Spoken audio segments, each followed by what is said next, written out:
c'est une véritable révolution qui est en train de se passer au Maroc en ce moment-là. Et les causes sont quand même multiples. La manifestation par rapport à la visite de ce criminel de guerre, comme vous dites, effectivement, c'est une contestation, mais bon, pour moi, ça n'a pas de sens parce que les gens manifestent contre la normalisation, mais en fait, les relations avec l'entité sioniste, ce régime lui-même est une autre. Ça n'a pas de sens. Et à mon avis, il faut manifester contre la monarchie. Il faut virer cette monarchie criminelle.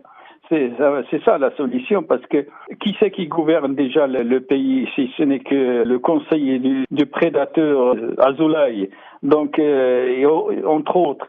Donc et lui-même le prédateur, le roi prédateur, c'est un sioniste. Donc le peuple marocain doit comprendre une chose, que ça sert à rien de manifester contre X ou Y ou bien contre une politique ou une autre, ou demander des revendications au sein de cette monarchie. Et ça fait 70 ans qu'ils sortent dans les rues et qu'ils manifestent. Souvent, ils sont manipulés ou voire même dirigés par les services secrets.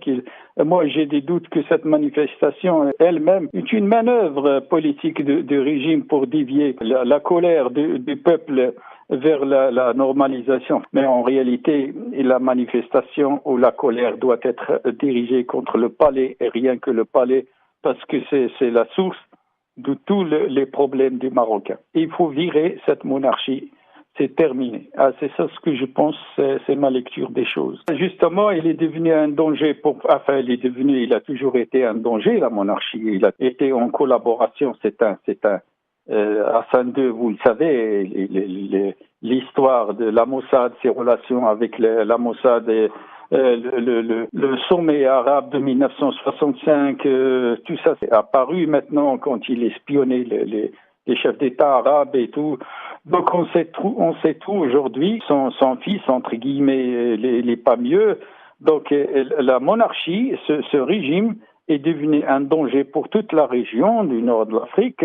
Donc c'est une trahison, pas seulement vers le Marocain, mais pour le monde arabo-musulman en général.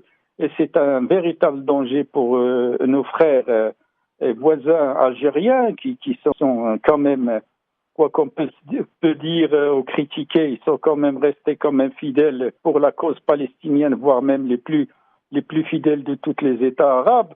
Et ça, c'est une vérité qu'il faut quand même lui reconnaître. Voilà, moi je pense que de ce point de vue, rien que de ce point de vue, moi je soutiens quand même le peuple algérien et je suis corps et âme avec ce peuple et je suis contre cette agression contre le peuple algérien de la part de ce régime dictateur.